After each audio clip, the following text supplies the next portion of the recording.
Good afternoon, everyone, and welcome to the Tri-City Regional Chambers Network Tri-Cities and Athena Luncheon. I'm Lori Matson, President and CEO of the Tri-City Chamber.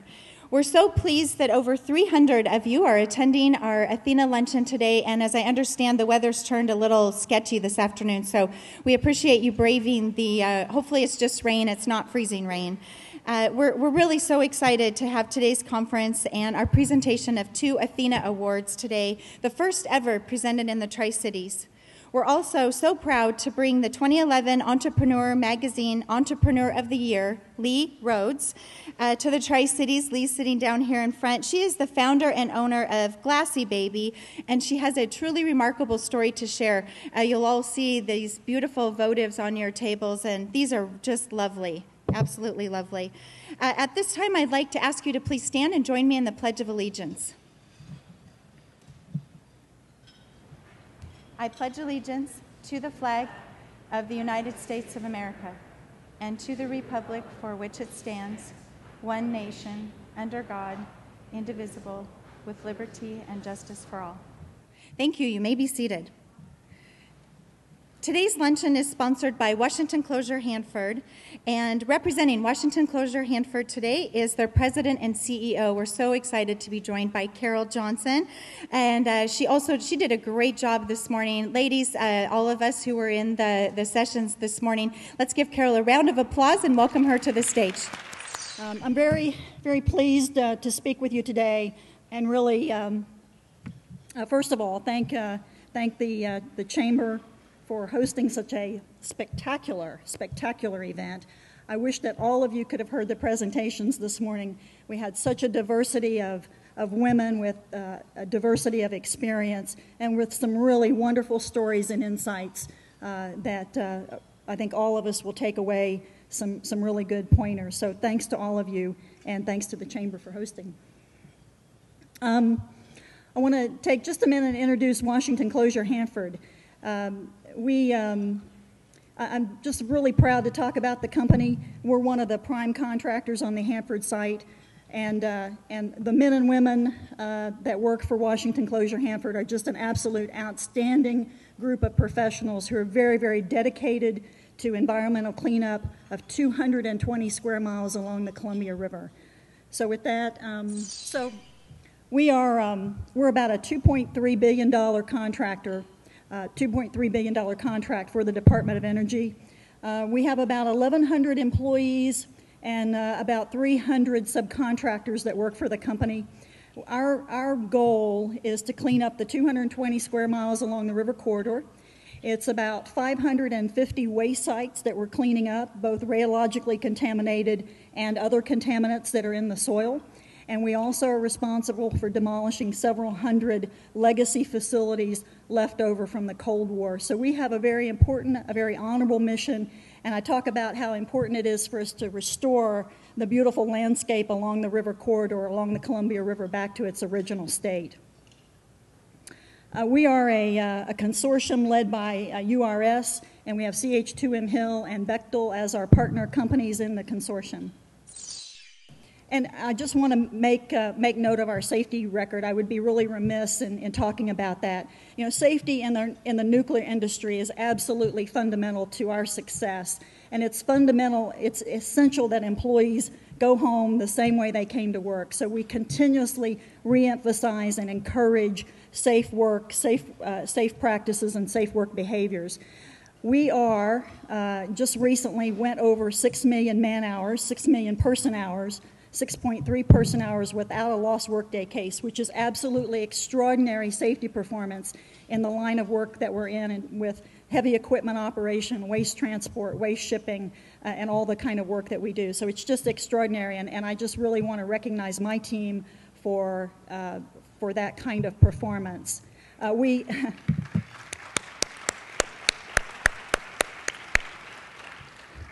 We have just recently determined that we are the safest closure contractor in the DOE complex, safest in terms of decommissioning and demolition work in all of the Department of Energy. So again, just excellent performance.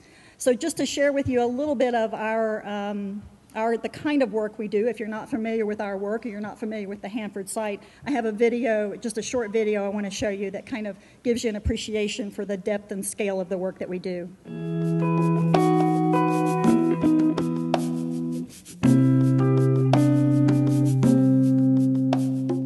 From the Manhattan Project through the Cold War, the 586-square-mile Hanford site fulfilled its mission to produce plutonium for weapons associated with America's defense program.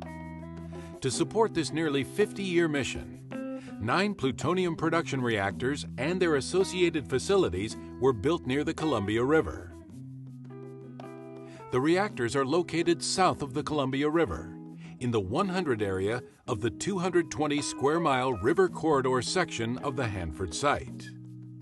The River Corridor is also home to the 300 area, where hundreds of research, development, and fabrication facilities were constructed to manufacture nuclear fuel.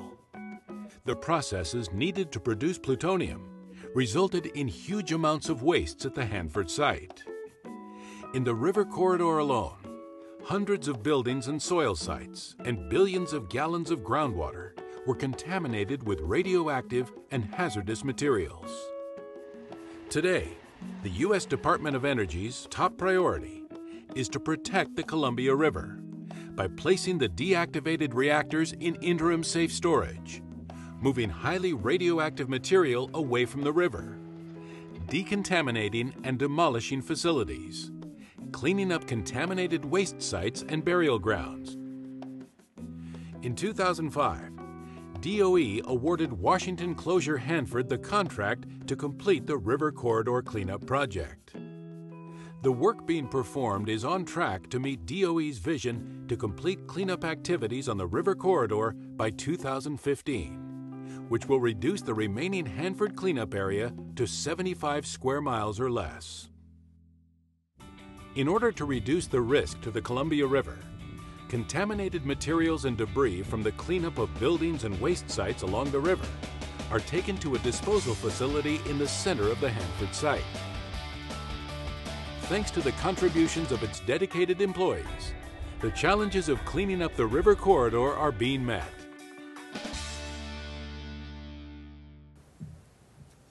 So just again, on behalf of all the employees of Washington Closure Hanford, thank you for being here and enjoy your lunch. And if you're staying for the afternoon, please enjoy that as well. Thank you.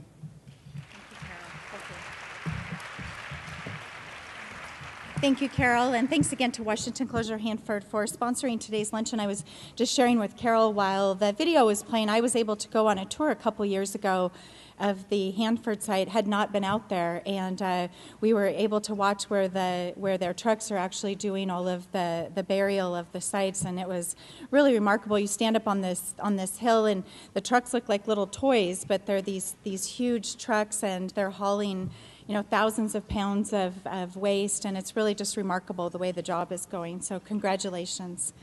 At this time, I would like to introduce our chair, our 2012 chair, John Crook from Paragon Corporate Housing, to lead us through the rest of the program. John?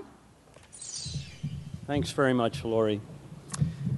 It is truly such an honor to be selected to serve as board chair for this great organization of ours. And at the same time, it's humbling, and when I say that, I do really mean that. One of my first duties as chairman of the board was to make some phone calls regarding the upcoming year. And I happened to call a gentleman many of us in the room know, Ron Huey at HAPO. And I said, Ron, it's John Crook. And he said, who? Now I really can't blame Ron because after all, I'm pretty new here, just having moved here in 1996. So, but perhaps you can see why I feel just a bit humbled. Today is a very exciting day for me because it's about two entities that are very important to me. When I started Paragon back in 1996, like many of you small business people, I was CEO, I was the marketing director, I was the reservation specialist, and I was the company's very first housekeeping employee. So I did it all, and as you can imagine, that produced mixed results. But I did make joining the chamber my very first priority, and it's one of the best decisions I ever made as a businessman. And then, in another stroke of brilliance, I began hiring women to run my company.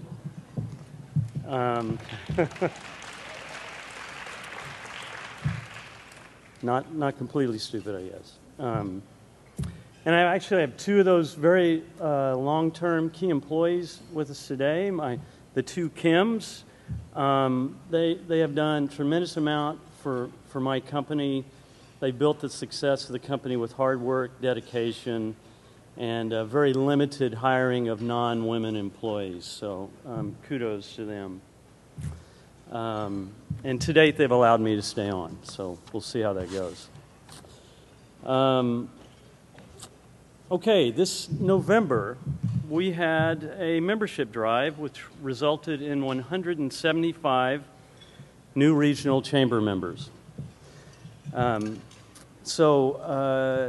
Camille, I'd like to bring Camille Kellison, our membership director, here to introduce those new members. Please help me welcome Camille.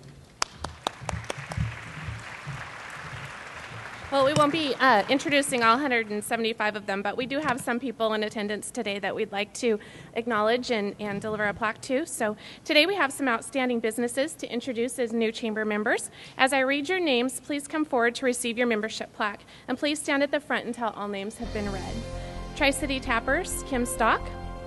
Western Governors University, Meredith Donovan.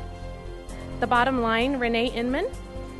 Pinnacle Sleep Center, Roshni Nand.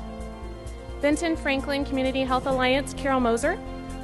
The Sagewood Group, Diana Williams-Wood. Smile a Mile, Jason Zook. Susan Thorson Interiors, Susan Thorson. Legal Shield, Mortimer. Take Shape for Life, Angela Dryden. Roy's Appliance, Terry Lugar. Paragon Equity Management, Heidi Jordy. Colonial Life, Luann Davis. And StarSpangledGifts.com, Tom Floyd.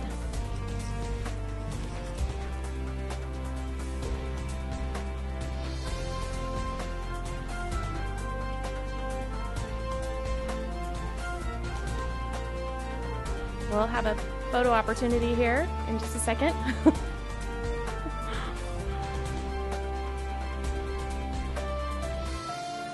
Please join me in welcoming these new members to the Chamber.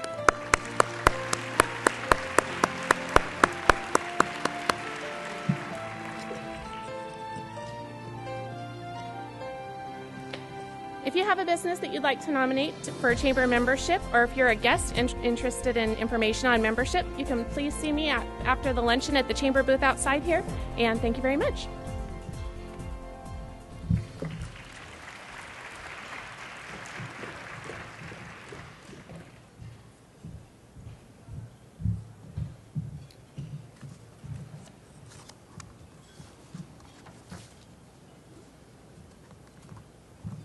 Okay, at this time, I'd like to introduce our past board chair, a person who just put in a fantastic year in 2011 and was also very instrumental in making today happen, Toby Boucher.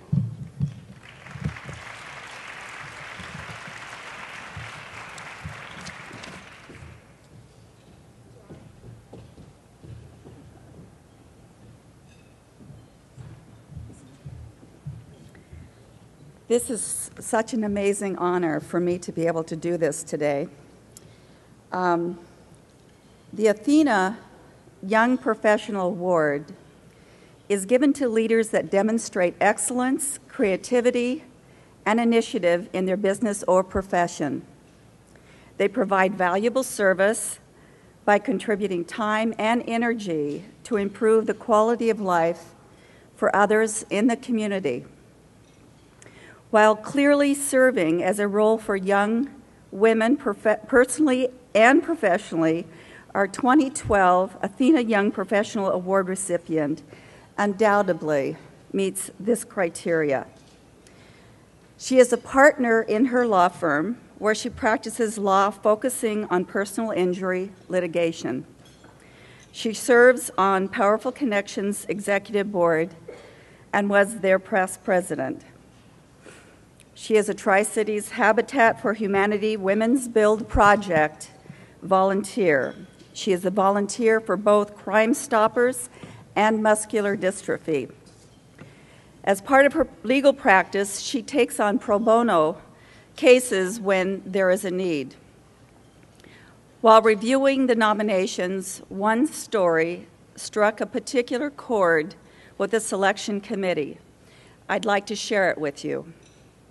While in law school, our recipient was one of 4 women who started a new club for law students called the Student Organization for Victim Advocacy. The group's purpose was to provide free legal and social assistance to women and children of violence and abuse in the Spokane area. In their free time, they went to women's shelters and helped the victims fill out necessary paperwork to get protection orders. They then mentored young law students on the need to continue the service to the community. 12 years later, this club is still thriving at Gonzaga School of Law. It is clear that this year's Athena's Young Professionals Award recipient has climbed to the top of her field, but has not forgotten the importance of helping and supporting others. Please help me welcome to the stage and congratulate our 2012 Athena Young Professional Award winner from Smart, Connell, Childers, and Verhoep, Misty Verhoep.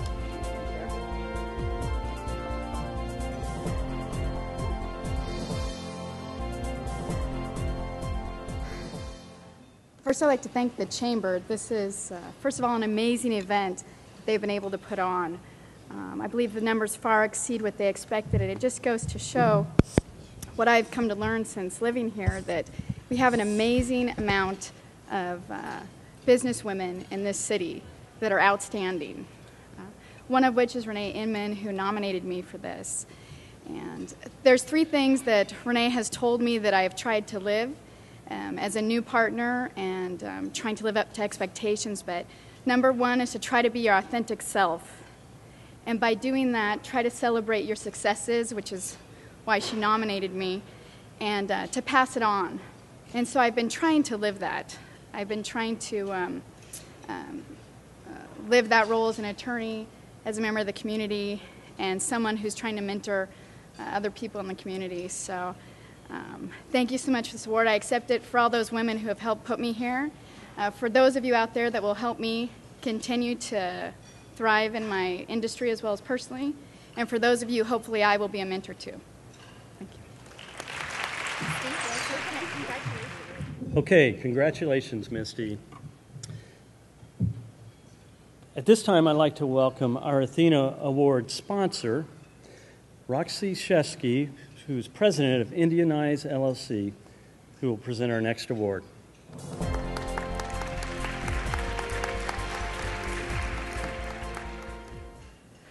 Wopia Tashina Washte Win.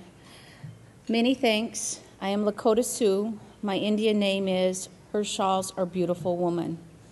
And I just want to say, wow, this has been an incredible morning, and what an exciting opportunity to be a part of. And I know that next year it's going to be standing room only.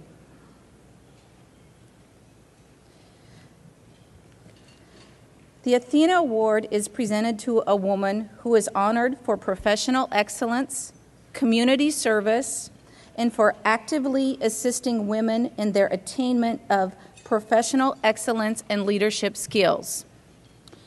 Here is a brief overview of our Athena Award recipient. She is one of the top 3 female executives at her company and the longest tenured female on the executive committee.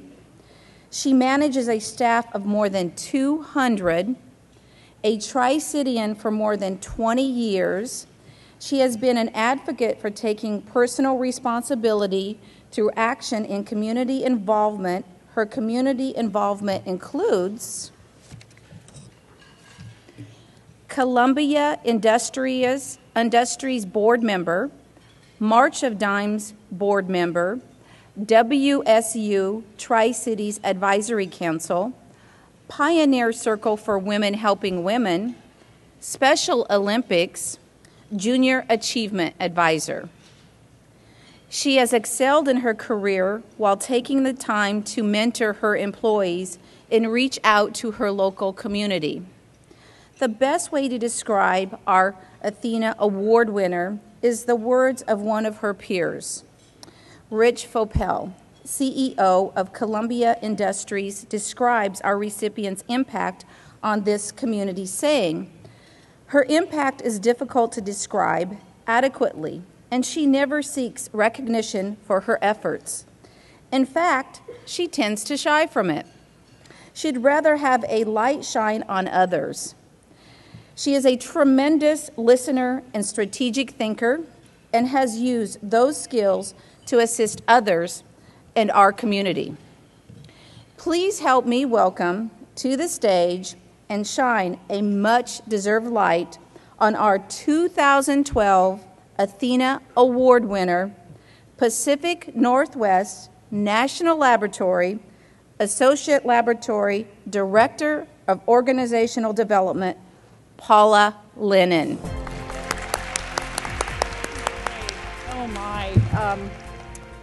So for a person that doesn't ever get frazzled, I'm just shaking. I mean, this is just amazing. I feel like it's wonderful recognition from this community of women and professionals in the Tri-Cities that I've been associated with for so long.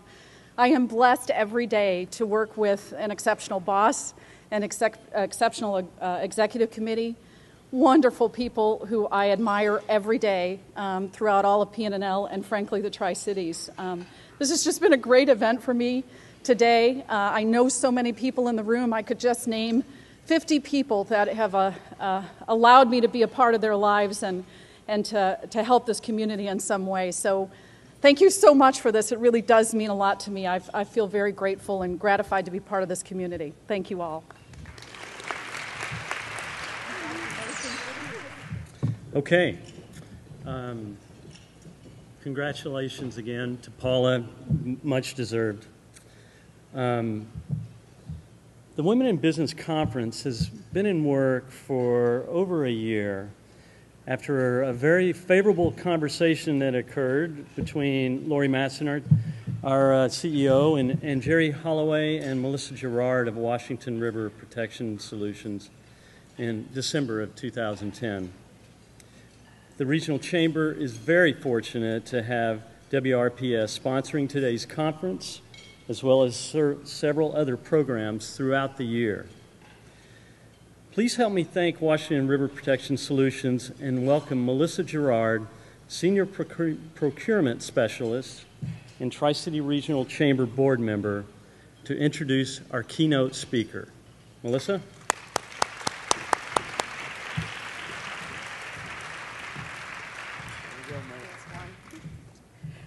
Wow, gosh. On behalf of Washington River Protection Solutions, we'd like to thank you guys all for coming and welcome you. It's our privilege to do this. It was a great conversation we had with Lori that one day, and she didn't expect me to call her and say, we gave her so much money when she left. They'd call her back and say, well, we're going to give you more. So keep coming back. So we had a good time on that, and this is better than we ever envisioned, so we're really happy. We hope that this continues. This inaugural event has been wonderful. It's my privilege, though, to introduce our keynote speaker. She was just named the Entrepreneur of 2011 by Entrepreneur Magazine. Lee Rhodes is the first woman to receive this prestigious national award. She is a 3-time cancer survivor who found great hope and healing in the light of a lit handmade votive when she was sick. She wanted to spread that hope. She opened a glass-blowing studio in Seattle and from the beginning gave back financially from sales to charities dedicated to healing and helping cancer patients. And those of you who are here this morning had heard that some of the donations from today's proceeds here is going to go to our own local cancer center. Today, Glassybaby is a $6 million a year business with 3 Seattle area stores and 1 in New York City. 70-plus artists work 7 days a week making the colorful glass votives. Each one brings light and hope to customers all over the world, and the company has now donated more than $750,000 to charities. This video will help share the Glassybaby story.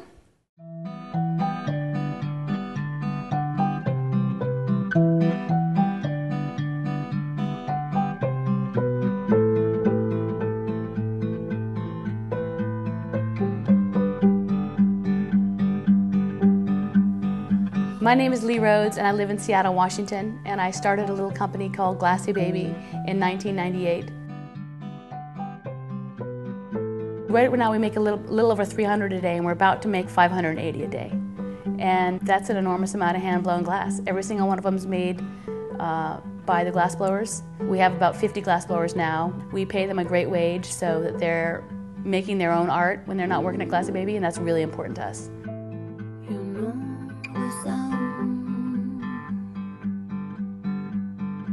I still remember the first time I saw Glassybaby. I remember needing healing and needing hope. I had lung cancer and 3 small children, and I was sitting at my kitchen island, and there was a brand new handmade colorful cup, and I accidentally dropped a tea light into it, and it lit up. And it lit up in a startling way and had an immediate reaction from everyone there.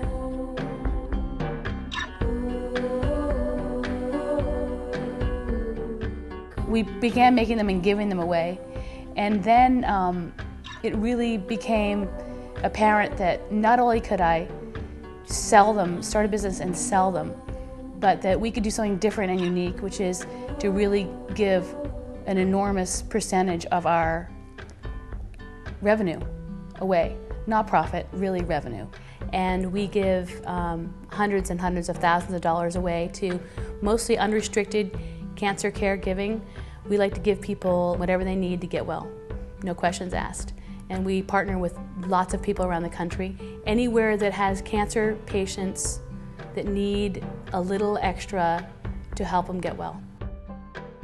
It really was a leap of faith. Everyone said you can't sell one thing, you'll never do it in retail. It won't happen. And so keeping it simple doesn't mean it's wrong. Keeping it simple sometimes means that you have a niche and people are going to remember you for that and come back for that. We have 6 stores now. We have just about 100 employees. We have 55 glass blowers. We have 23 admin and sales staff. We grow at about 40% a year, and we're going to make it to just about $6 million this year in sales. We've built a business out of making something that people love because they're simple and they love because they're beautiful, and we've succeeded doing something that is sustainable, that gives back, and continues to be an authentic message that hope is something you have as a group and a community, and you also have it within yourself.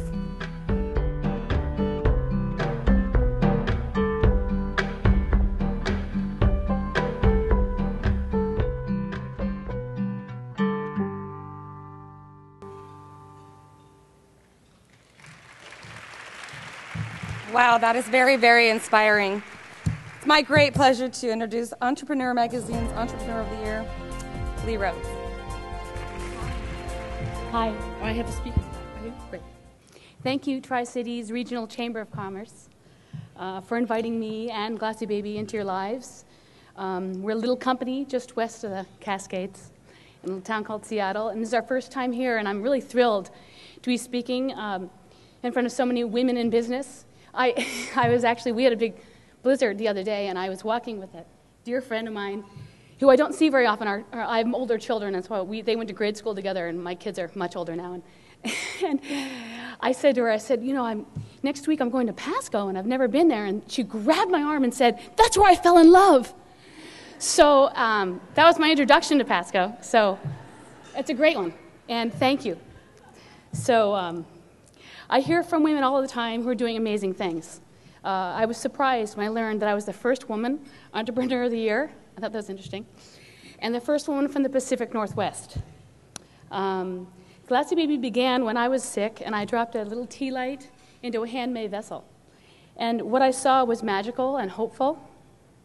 These little candles worked for me because they were beautiful and simple, and the whole community of Glassybaby grew out of my kitchen. My friends lit Glassybaby for me, and then they lit them for themselves, and then so on and so on, and soon mine was no longer the only Glassybaby story. I'm sure that all of you have a cancer story. We have all watched, fought, lost, or lived through a battle with cancer and been forever changed. Glassybaby helped me heal during my battle, and it touches me that Glassybaby helps so many, many other people that have that same healing moment when they need help. Glassybaby came a way to help others in need, and that became our mission. I learned a lot in chemotherapy rooms. They are battlefields. It doesn't matter how much money you have. It doesn't matter how good-looking or thin you are. Everyone is fighting for the same thing, to heal and to live another day. But there are so many people who don't have the basics to heal. Health insurance doesn't pay for groceries. It doesn't pay for a paperback book or a latte. I would never presume to know what people often need to heal, but I do know that most of those things are not covered. There's just an enormous hole. I'll never forget a little young girl who sat next to me each week in the injection room. She lost her job at a restaurant and missed several weeks and months of chemo, and when she came back, the tumor on her leg had grown dramatically. I asked her where she'd been and why she'd missed those weeks, and she said that after she pays her rent and her life bills, she just literally couldn't afford getting help at her house and getting to treatment, and so she just hadn't been getting treatment. From that moment on, I was just determined to help people like her. It was so from the beginning, Glassybaby has donated money from sales to charities, helping people like her with those needs. Everyone told me 10% of revenue was excessive, but it's actually that mission that inspires me to go to work every day. So I had no idea how hard it was going to be to build a business. In the beginning, I drove around Seattle finding glass blowers to make votives. I would load up my car and bring Glassybaby back to my garage. Friends would knock on my door at all hours of the day and night to give Glassybaby to their friends and family. We grew and needed funding to make more Glassybaby. But when I went to talk to banks about loans, they laughed at me and my healing candles. I mean, I had a product made in the United States of America, so it was expensive, and I was giving money back to sales from charities, from sales to charities. No one thought Glassybaby would make it. And no one ever thought that a company with one product would make it, ever. I believe Glassybaby isn't about selling one product. Rather, it's the experience and emotional connection that people have with Glassybaby. I knew firsthand that connection was real. Glassybaby is all about helping people heal and showing them that hope is alive even during the most difficult times. Whether it is a friend who are sick or the happiness of a wedding or a thank you, Glassybaby is a way of building memories and saying things that are hard to put into words. Somebody once told me to recognize where I was lucky and stick to it. I feel lucky every day. I get to wake up and be around something that I love. I love what we make. I love the look, the light, the feeling that Glassybaby give. I love the moment, the movement of the flame and the blast of color, which are kind of hard to see here, but take one home. I love that it takes 4 artists 9 minutes to make one. I love the charities we support, and I love the people I work with. One of the lucky moments for Glassybaby happened shortly after we opened our first studio. A friend of Martha Stewart's was at a dinner party in Bellevue and saw Glassybaby lit on a table. He called and ordered 16 Friendship Glassybaby to send to Martha. She loved them and called to have me on the show. It was her first show out of prison, and and I was on with Laura Linney, and it was really great because Laura Linney's great. Anyway, and they shared the Glassybaby story for the first time nationwide. So after the show ran, the orders came in, and they came in by the hundreds and thousands. Friends and families had to help us with all of our orders. We worked 20 hours a day, and I will never forget that we would make 50 Glassybaby of one color, and then someone would call and order 20 of another color. Now, remember, these are all hand-blown, so anyway, it was nonstop work for us, and we still hear people today talk about the first time they saw Glassybaby on that Martha Stewart show. We will always be grateful to her. She showed us a brown little hue that she liked. She sent us one of the Glassybaby back to Friendship and has this little stripe of brown, and she had circled it with a black pen. And she said, "This is the color I want you to make, and I'd like to give 10% back to my charity." So we made it for her. She called it Bedford Brown, and the color is still around today, and she still supports her charity. We've given tens of thousands of dollars to her charity, so that's a nice partnership with her. So whether it's Martha Stewart or a customer who buys one Glassybaby, we are grateful to all the people who have joined our community. The first time we sold our Glassybaby with imperfections at a second sale, an elderly gentleman came to our store and picked out a Glassybaby from our store shelf and waited in line. And the Glassybaby he chose was True Love. And it's interesting because he might have been from Eastern Washington. And he and his wife were in a van, and they were driving up to Alaska, and they were gone for 3 months, and they were celebrating their 50th wedding anniversary while they were gone. And so he picked a Glassybaby out of the shelf and got into line. And the line was moving very slowly, but he waited an hour and a half. And he thought, but he had no idea about the second sale, so he thought everything was just full price and that that's the kind of people we had. He didn't realize the crowds were going to be that big. So he thought he was really buying something unique and that the crowds were that long for him. So anyway, today we hear tons of customer stories, and so many stories begin and are fostered around these just little beacons of hope. Recently, a caregiver in California called for a patient who had fought an aggressive brain tumor for a year. The patient's daughter gave her a Glassybaby to light every day during her treatment. She was losing her battle and decided she wanted 120 Glassybaby, one in every color available at that time, to be lit at her funeral. And then she wanted each guest to take a Glassybaby home to light and remember her. Glassybaby has been an enormous gift in my life, and it is now giving back to others. Our sales are up 40% from last year, and that means we can give hundreds of thousands of dollars back to charity. I've had to use the same determination it took to beat cancer to protect our brand and our mission of giving. I learned that when you are a successful business, there is extraordinary competition. Other companies have tried to copy our product. When we saw them copying us, we focused even harder on our brand, on our quality, and on our commitment to our community and charity partners. No one can copy that commitment. We have had years where we lost money, but we still gave away a lot of revenue to charities. We stuck to our mission. I have learned that if you commit to your mission, people will commit to you. We don't advertise because we know our partners will help us grow organically. We broke every rule in retail, but that makes us authentic and will continue to make us authentic. The lonely part of cancer teaches us that our path is our own. I never intended to start a business, but I had the personal experience of fighting cancer. I had the personal terror of not being around for my family.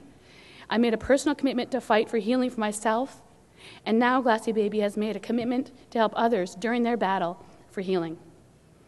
There's a lot of great women out here today, so just remember to wake up every morning, kind of reach for what you want. Don't be afraid. Trust yourself, and do what you love.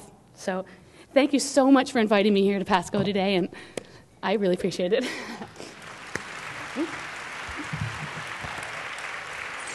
Thank you so much, Lee. That was touching and inspirational. Let's give her one more round of applause.